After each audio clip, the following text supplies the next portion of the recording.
Vostok 2018 is Russia's biggest military exercise since 1981. More than 300,000 soldiers, 36,000 tanks and 1,000 aircraft are taking part. What are the purpose and significance of this large-scale military drill? 3,200 soldiers from the PLA joined the Vostok drill, the first time the Chinese military has joined an exercise with another country on this scale. Why is China participating, and what benefits will this kind of military cooperation bring? A major Syrian and Russian offensive is developing in Syria's Idlib province, the country's last rebel-held territory, after Turkey failed to secure a ceasefire. What are the probable outcomes of this offensive and its effect on the war-torn country? The Fourth Eastern Economic Forum was hosted by Russia this week in Vladivostok. The forum brought together partner countries for discussion of key issues in the Asia-Pacific region. Coinciding with the Vostok military exercise, what significance does the timing of the two events hold? Vostok 2018, Russia's largest military exercise in decades, has included Chinese troops and hasn't gone unnoticed. Coming as the Eastern Economic Forum in Vladivostok, with many heads of state in attendance, lays out the gambit of reshaping Northeast Asia has commenced. What does this massive military drill mean to Russia in dealing with the global confrontational issues? What does the Chinese military earn from their participation, and what promises does reshaping Asia's Northeast hold? To discuss these issues and more, I'm very happy to be joined here by Yang Xiyu, a senior fellow from the China Institute of International Studies, and Anna Tangen, current affairs commentator. We shall also cross over to Pavel Fagerhor, a military analyst in Moscow via satellite. That's our topic. This is Dialogue. I'm Yang Ray.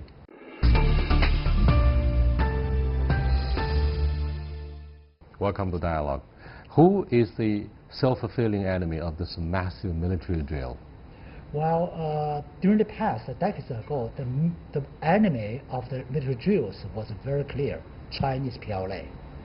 But now, the interesting thing is, PLA troops has been one of the partners in the drills. So the enemy, you can name anyone else but PLA. Under the current complicated situation, the imagination can be a little bit wider range of countries. You can name US, you can name Japan, but no China, because China has been participated in the military drills. But theoretically and diplomatically, the joint military drills between China, Russia, and Mongolia has no clear or definite enemy or targets. It's just designed to increase or strengthen the capability, improve the capabilities of dealing with any unpredictable challenges or potential challenges. What's your take, Anna? Well, I think the statements by the new Chinese defense minister and also from the Department of Diplomacy has made it very clear that the U.S., they're responding to the U.S. challenge. Now, you have to go back a few years when it was both Russia and the United States were classified as strategic, not only economic threats, but also in terms of military terms. In fact, China being lumped in with Russia was a huge surprise because China has not represented any kind of significant military threat to the United States. A big ocean between, and nothing there. But I think with the South China Seas issues and things like this, and Donald Trump's and his administration's desire to cast kind of the rest of the world as the villains, and the U.S. is wearing the white hat, now you have this self-fulfilling prophecy. Both China and the U.S., China and Russia are looking at the U.S. and seeing it as a threatening entity. Pavel, do you agree with your two colleagues here in the Chinese studio? We should actually make definitions definitions are important. These are not really military drills. These are war games, and there's a very distinct difference. The previous Russian war games happened in '81, during the height of the Cold War. The difference between simply drills and war games is that in a war game, there are two massive armies kind of fighting each other on land, sea, and air. And so this is a very kind of different thing.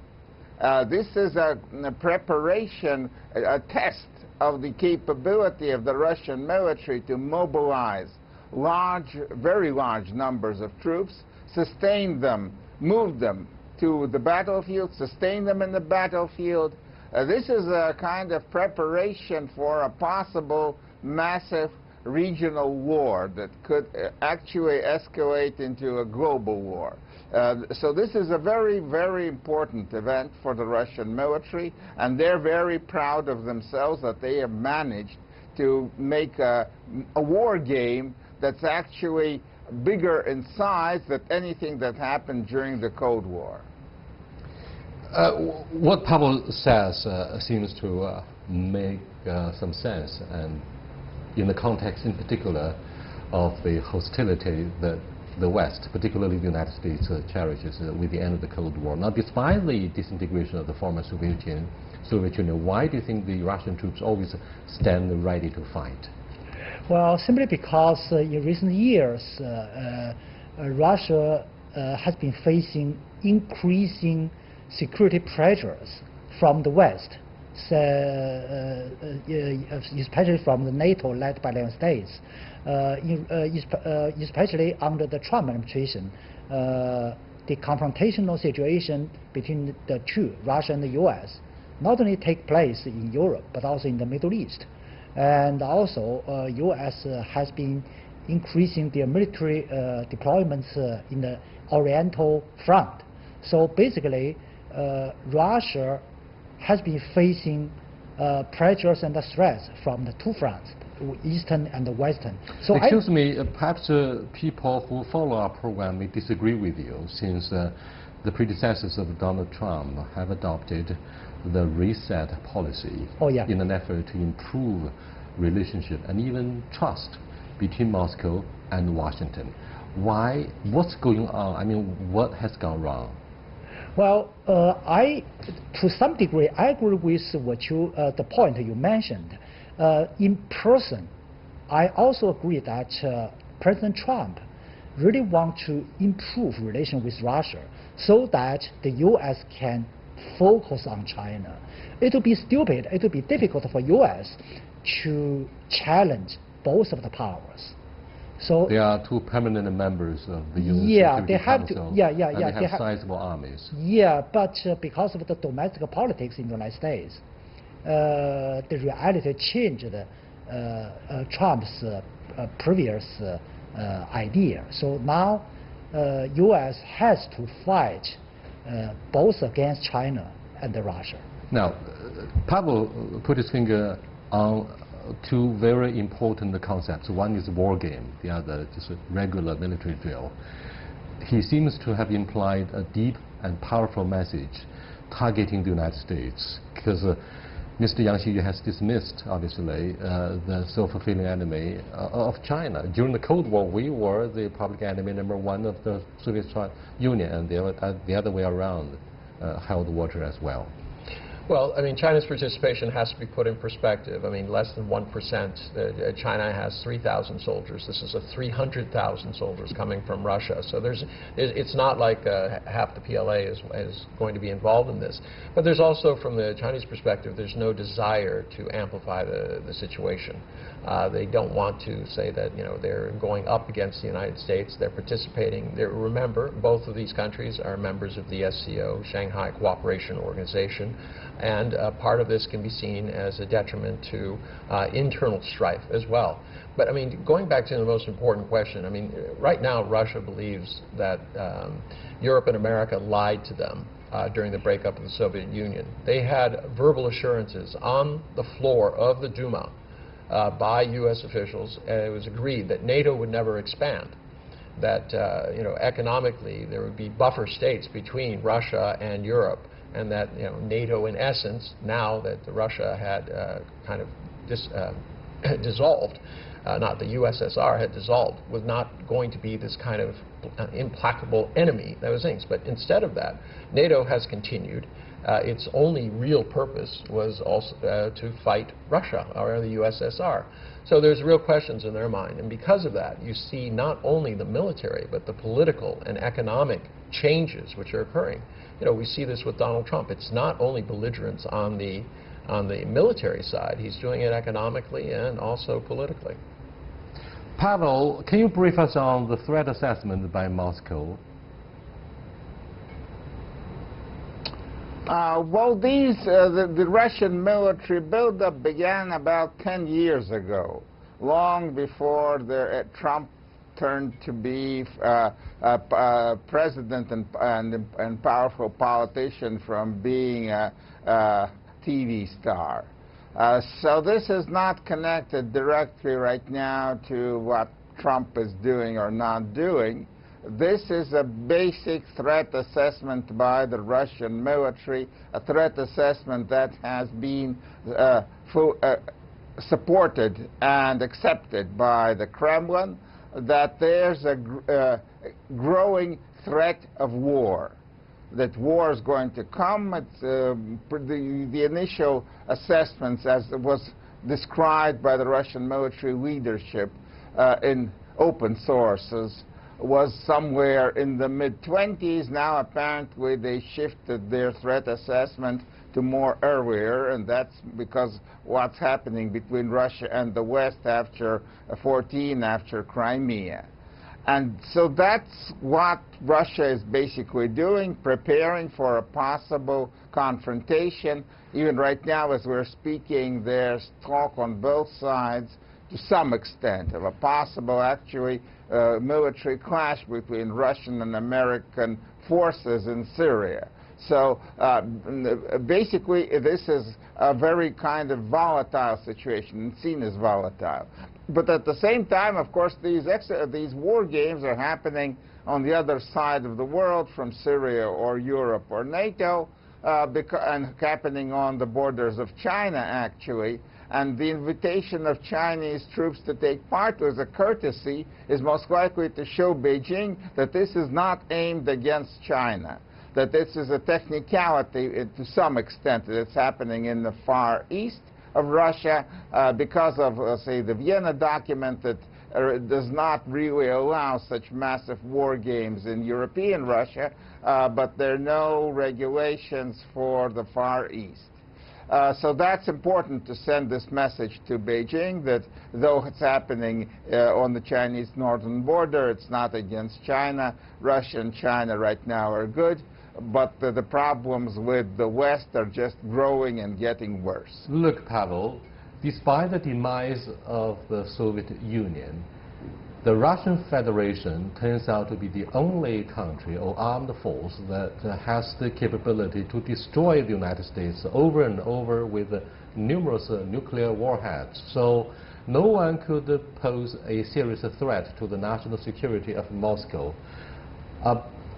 And besides, the last few months saw the release of quite a number of strategic documents by either the Pentagon or the White House, taking on China as the most menacing strategic threat, or of course, strategic competitor, above Russia and ISIL.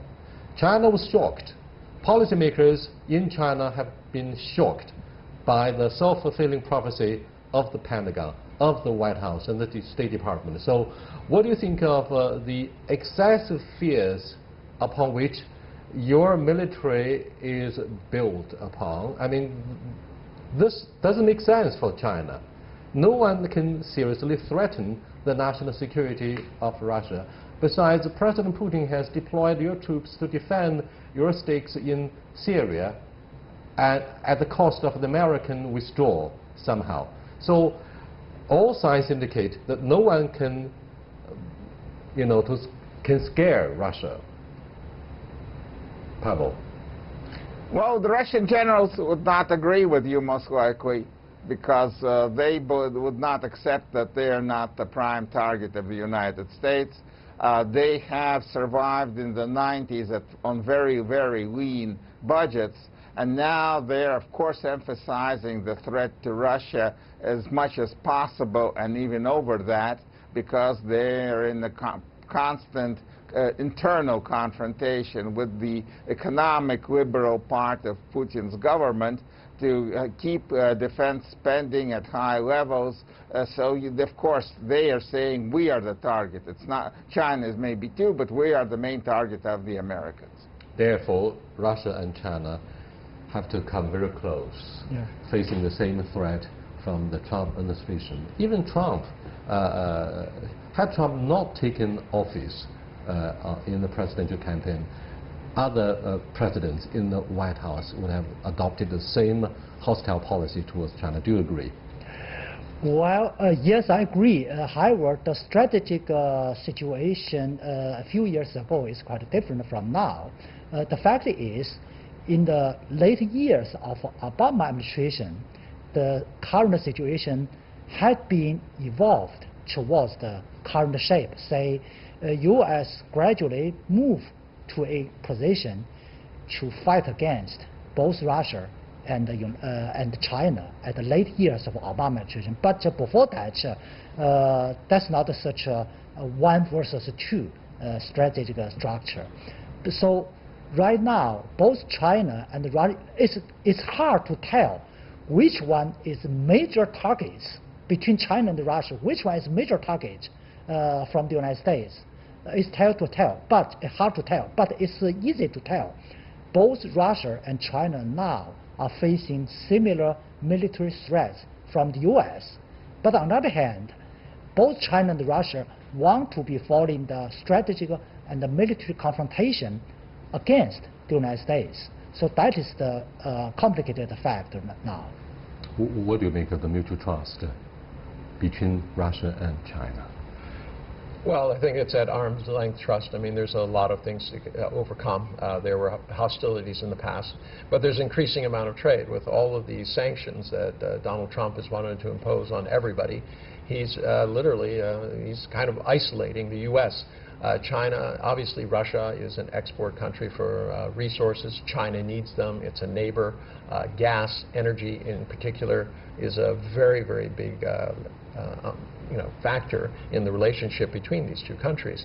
Now remember, Russia is not an economic threat to the U.S. Its total GDP is less than most of the big European countries by themselves. So, but China, on the other hand, is. Now, in traditional thinking, it was always thought that you do not allow your biggest military competitor to team up with your greatest economic competitor. This goes back to this idea of the romance of the three kingdoms.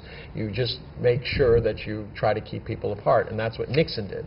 Today, you're starting to see real things. Now, under Hillary Clinton, I think she would have focused more on Russia. She had a real enmity towards Putin.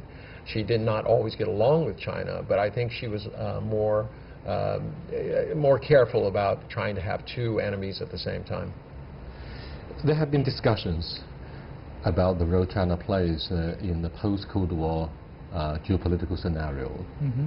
For example, taking the Richard Nixon historic visit in 1971 as an example, the position or side China took would decide the direction of the Cold War. Mm-hmm. Now, since Beijing took side with Washington, mm-hmm. and the Cold War came to an end at the price of the Soviet disintegration.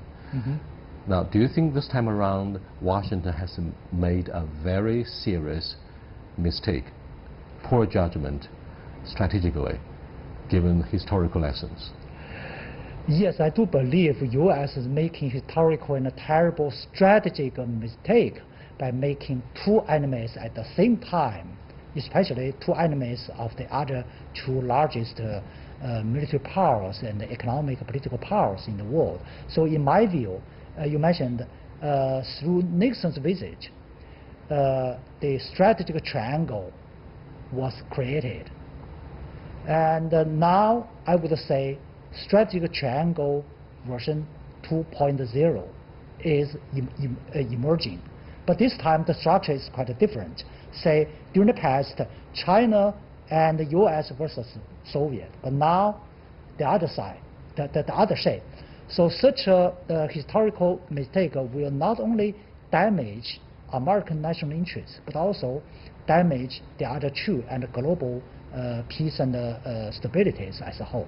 There are some factors of uncertainty for the Chinese observers. For example, despite the release of 3 hostile strategic documents against China by the White House in recent months, there is a kind of a consensus in China.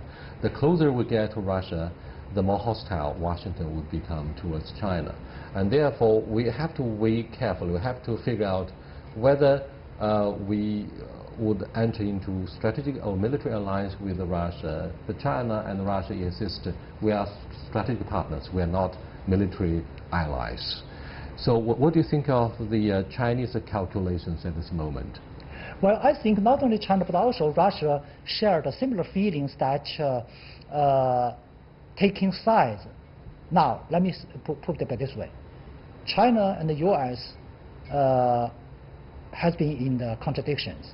The Russia and U.S. have been contradictions. So how about China and Russia?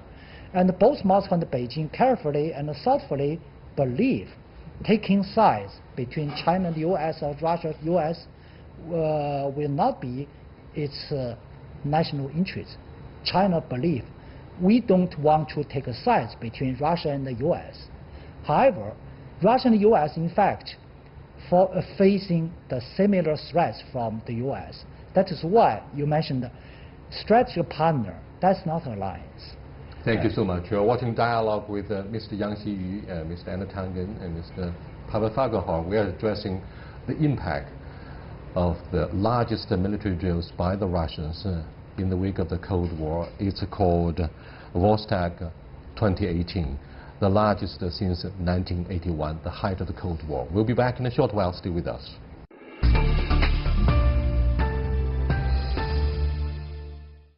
Welcome back. Anna, do you think the United States is ready to antagonize 2 permanent members of the UN Security Council, the Soviet Union, the largest inheritor of the Soviet Union, and China, the People's Republic of China?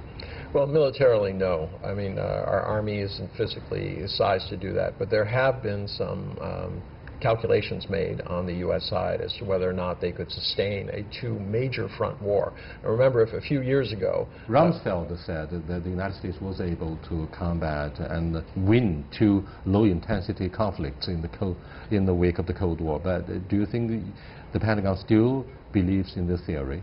No, I don't think anyone believes in the theory. The question is the Pentagon is using this as an opportunity to rearm itself. The military-industrial complex is having record numbers. Everywhere that Trump goes, he sells more American military hardware. I mean, not economics, but military missiles and guns are on the agenda. So it's not practical for the U.S. to do this, even despite the fact that the U.S. spends more than the next 20 countries combined on their military. It's just there is not enough manpower to kind of cover that. So then you get into a real nightmare scenario. What would the U.S. do if, in fact, confronted? And unfortunately, you start talking about the nuclear options and things like that. And this is what should be frightening everybody. And I agree with Pavel that what we have here is the making of a very, very bad situation. We are aware of 2 recent developments, Pavel. One is the formation and establishment of the Space Force by the Pentagon, the other restoration of the 2nd Fleet. Now, having said this, Pavel, with the end of the Korean War, particularly after the Cold War, the Northern Iron Triangle has disappeared. The Northern Triangle was composed of the Soviet Union, the DPRK, and China. And everybody knows what happened between the Soviet Union and China during the Cold War. Today, do you think, I mean, let me finish. On the other hand, at the same time, the Southern Triangle, United States, South Korea, and Japan remain allies. Do you think with the hostile policy of the Trump administration, in our threat assessment, do you think there is a strong possibility that the Northern Triangle between Russia, DPRK, and China will be reestablished in response to the Cold War mentality of the White House? Well, to some extent, most likely, yes, it's happening. The North Korean issue has been a good example of very close cooperation on foreign and policy between Moscow and Beijing.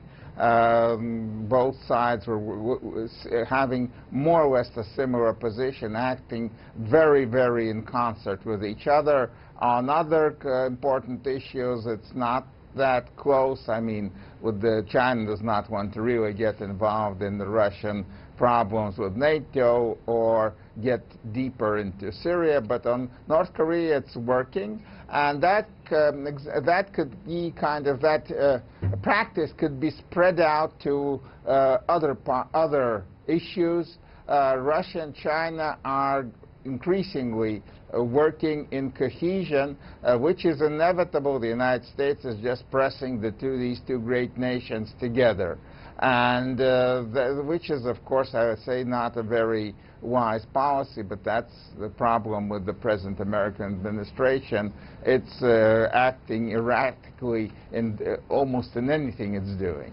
Very quickly, in our conclusion of this meaningful dialogue, let me ask each of you a question, the same question for all of you. Do you believe a Cold War is descending on Northeast Asia? No.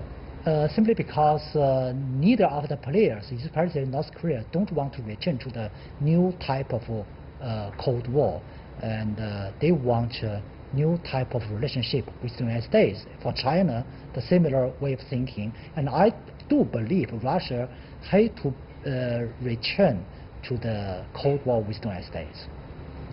Well, Russia and China prefer to have a special partnership instead of a military alliance. However, everybody understands the global impact of the trade war between the United States. So what we call trade war is only tip of the iceberg. The United States doesn't like the idea that China assumes leadership in the area of 5G, high technology. It doesn't favor the idea that China will go back to the center stage, look at our roadmap for 2025, and they don't like our ambition, quote unquote, in the South China Sea. They are afraid that liberal democracy is a beating retreat. They are afraid that the world order under the U.S. leadership is being eroded with the alleged assertiveness of the Chinese economic expansion. If you put all these factors into one perspective, then you have the idea that the new Cold War is descending. It's a new Cold War, but there's different economics. What Russia offered and what the U.S. offered was stark contrast after World War II. And quite frankly, I think that the decision about what happens going forward is going to be more about the rest of the world. I don't think they're as anxious to sit by and let the giants decide everything. Pavel? A very specific kind of relationship. It was actually cold only on the Central European plains. But the other parts of the world, especially Asia, was all in proxy wars and bloody proxy wars in Vietnam and Afghanistan and Middle East and so on. And right now we're seeing again the proxy wars happening in Syria and in Ukraine and other places. So this is, I mean, a Cold War is not so cold, especially for people in Asia. Perhaps not a Cold War, but a cold peace. And Russia turns out to be the first casualty of such a chilly, cold peace, given the fact that in East Ukraine and after your retake of Crimea, economic sanctions have been imposed on Moscow. Well, with that, we come to the end of this edition of Dialogue on the largest military drill or war game since the end of the Cold War. I'll see you next time.